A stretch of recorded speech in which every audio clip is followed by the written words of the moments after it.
Historia de la filosofía, por Giovanni Fornero. Volumen 4, 117, parte octava. La filosofía contemporánea. Tomo 2, capítulo 5. Filosofía y hermenéutica. 981. Betti. Emilio Betti nació en Camerino en 1890. Después de conseguir la licenciatura en jurisprudencia en 1911 y en letras clásicas 1913, enseñó historia y filosofía en los licei. Posteriormente fue docente de materias jurídicas en varias universidades italianas y desde 1947 en Roma. En cualidad de Gast profesor y visiting professor, dio cursos en los Ateneos de Frankfurt, Bonn, Colonia, Hamburgo, Marburgo, El Cairo, Alejandría, Egipto, Porto Alegre, Caracas, etc. En 1955 fundó el Instituto de Teoría de la Interpretación en la Facultad Romana de Jurisprudencia. Murió en Camorciano en el año 1968, dejando una notable cantidad de escritos que testimonian una erudición formidable y una cultura de altísimo calibre. Entre los trabajos específicamente dedicados a la hermenéutica, recordamos la monumental Teoría General de la Interpretación, Milán, 1955, y el ensayo publicado en Alemania, Tubinga, 1972. A diferencia de Heidegger, Bultmann y Gadamer, la hermenéutica de Betti, que se sitúa en la línea de Schleiermacher y de Dilthey, parte de un explícito interés metódico, que pretende la objetividad de los resultados que se pueden alcanzar con la observación de los cánones de la hermenéutica histórica. En efecto, proponiéndose ofrecer una teoría general de la interpretación capaz de servir de metodología general para las ciencias del espíritu, Betti va a la búsqueda de un método que, evitando entumecimientos acríticos, pueda garantizar la objetividad de la interpretación en la alternativa al subjetivismo y al relativismo de las hermenéuticas filosófico-existenciales de origen heideggeriano. Un método que Betti articula sustancialmente en 4 cánones hermenéuticos fundamentales y que se refieren sea al objeto, sea al sujeto de la interpretación. El primer canon es el llamado canon de la autonomía hermenéutica del objeto, o canon de la inmanencia del criterio hermenéutico. Este canon prescribe el respeto de la alteridad del objeto respecto al sujeto, en homenaje al dicho de origen jurídico, a menudo mencionado por nuestro autor, según el cual sensus non est inferendus, sed efferendus. El significado hay que obtenerlo y no imponerlo. El segundo canon es el llamado canon de la totalidad y coherencia de la consideración hermenéutica, cuya función es la de hacer presente la correlación que intercede entre las partes constitutivas del discurso y su común referencia al todo del cual forman parte o al cual se concatenan, correlación y referencia que hacen posible la iluminación recíproca de significado entre el todo y los elementos constitutivos.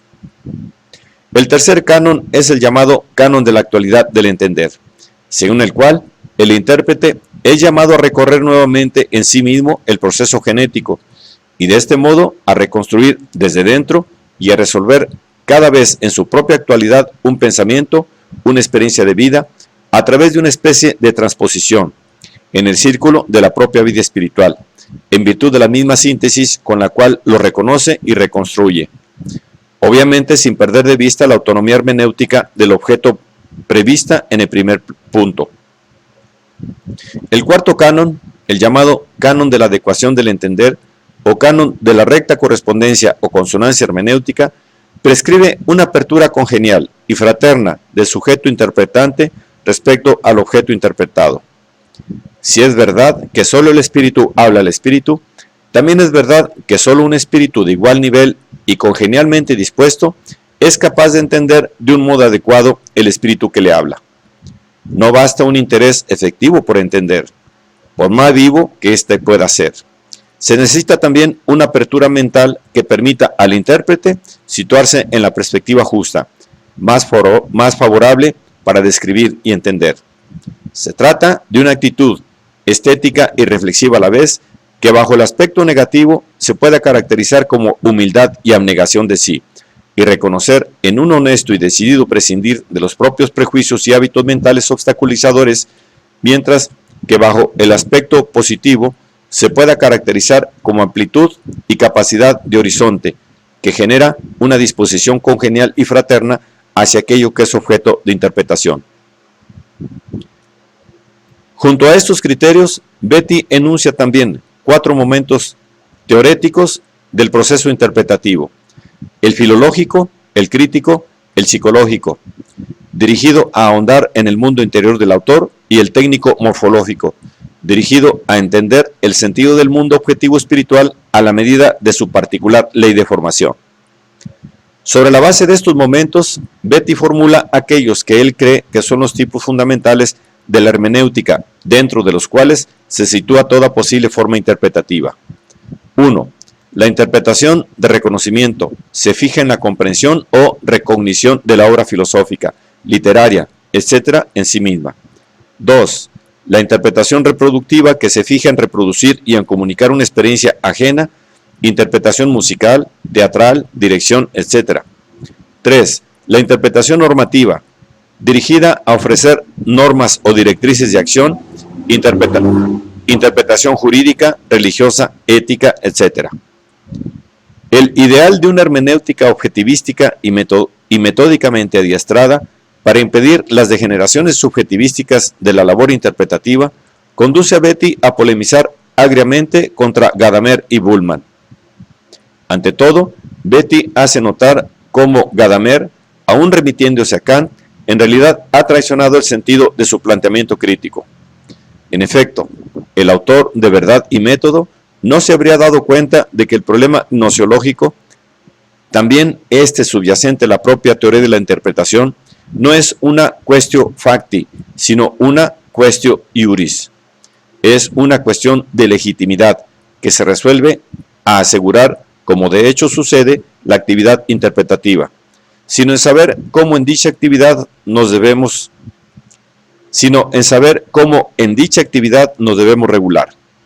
Es decir, qué objetos de la interpretación debe proponerse y qué procedimiento seguir para el buen fin de la empresa. En segundo lugar, Beatty acusa a Gadamer de perder de vista la autonomía del objeto hermenéutico y de sobrevalorar injustamente la subjetividad del intérprete, hasta olvidar que la hermenéutica no es un arte o una construcción personal, sino una ciencia, que como tal no puede basarse en aquella ambigua palabra que es la precomprensión, la cual no hace más que abolir la alteridad de lo conocido, y por lo tanto, como sucede en Bullmann, la consistencia autónoma del objeto histórico. Además, según Beatty, Gadamer no sabría ofrecer criterios diversificados de interpretación según los diversos objetos a interpretar, y acabaría por igualar todo tipo de interpretación filosófica, teológica, jurídica, escriturística, sobre el modelo de la interpretación artística o literaria. Para una comparación global entre Beatty y Gadamer, ver T. Grifero.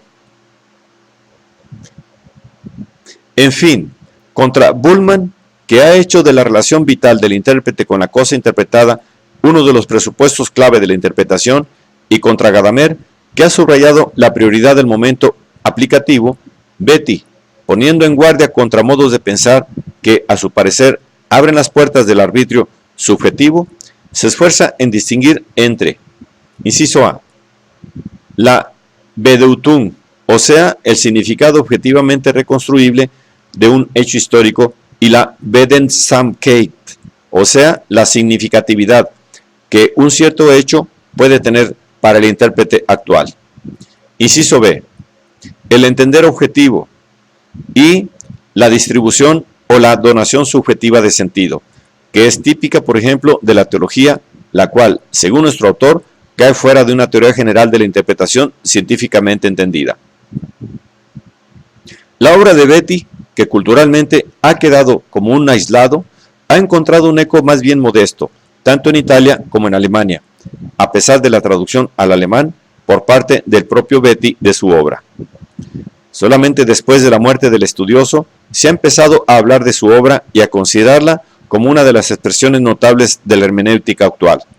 Su doctrina, sin embargo, sigue siendo objeto de valoraciones encontradas, que oscilan en los dos extremos de la crítica entre la exaltación de su intento neodilteiano de salvar la objetividad científica y metódica del comprender y la denuncia polémica de su cientismo objetivístico filosóficamente poco agresivo, y en ciertos casos, como la denuncia de querer perseguir a toda costa el fantasma de la objetividad histórica, críticamente ingenua.